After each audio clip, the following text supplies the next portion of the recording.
Hi everyone. I decided to do my my community service project with Noah's Bark. This is a nonprofit organization that's goal is to end the overpopulation crisis that exists in our shelter system. Just before I continue, I wanted to just say that I'm going to be bouncing around to a couple sites, so that's why it's not in presentation mode. But back to my presentation. What you see here in blue is taken directly from their mission statement, and it says our goal is to help provide as many of these animals with the second chance at life that they deserve. Though we are a small organization, we save as many dogs and cats as we possibly can. Quite often, these animals are rescued within hours of their pending demise.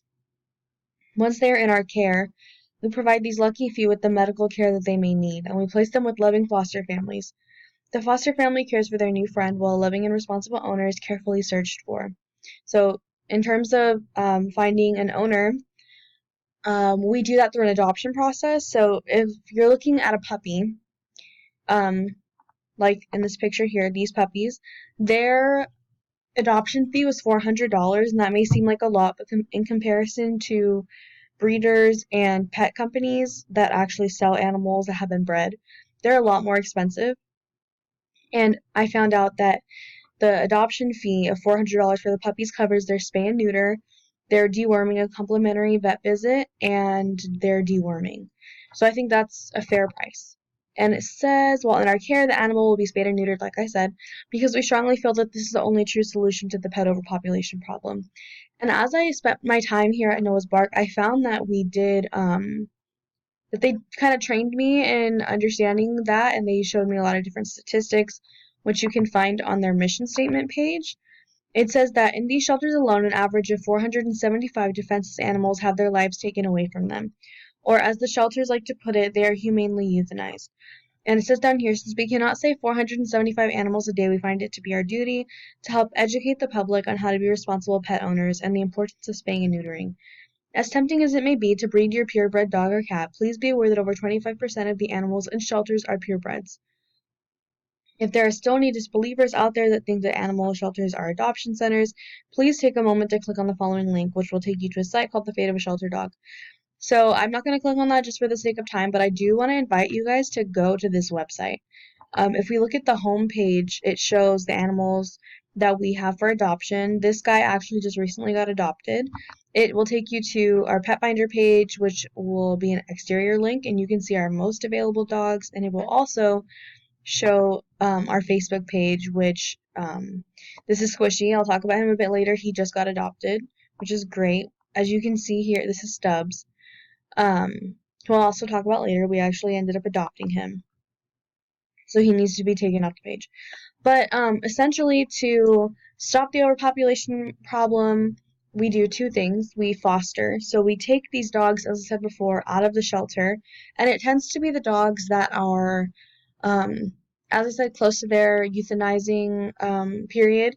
So, but that's typically the dogs who have medical issues, and like Stubbs, he has a peg leg, so that's why we call him Captain Stubbs. He has a little deformity, and he also has skin issues, and he's allergic to certain kind of food, so certain dog food brands. So people don't want to adopt him just because he's picky. I was also told that there was a dog who had diabetes, and she was extremely hard to get adopted just because people didn't want to have that medical um, kind of dog. So we do take the dogs that are harder to adopt. In the past, they've told me that they've had a pit bull puppy, and pit bulls, they have a really bad rep. Um, and so nobody really wants to adopt them, but we also educate the public on the benefits of spaying and neutering their animals, and we host adoption events every Saturday from 12 to 3 p.m. There's also like a marketing aspect to it as well. I was actually able to participate in the Facebook postings and was able to become familiar with the website Pet Finder, which shows all of our available dogs. And then, as you'll see later in my journal entries that I'm going to actually post to the journal, um, you'll see that I was actually able to get into like fostering the animals and keeping them at my home. I fostered 4 puppies. The black and white one's name is Ding Dong. Squishy's right here with the blue collar, and then Ho Ho and Twinkie. So they were all adopted fairly quickly. It was the day that I got them, and I took them to the adoption center at Petco, where it was swarming with people. It was insane. I've never seen that many people be there for dogs, but I guess it's a pretty normal thing.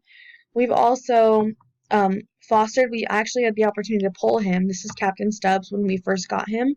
He was extremely skinny and he is now very big. He's kind of gained some weight, which is good because he was on the skinnier side.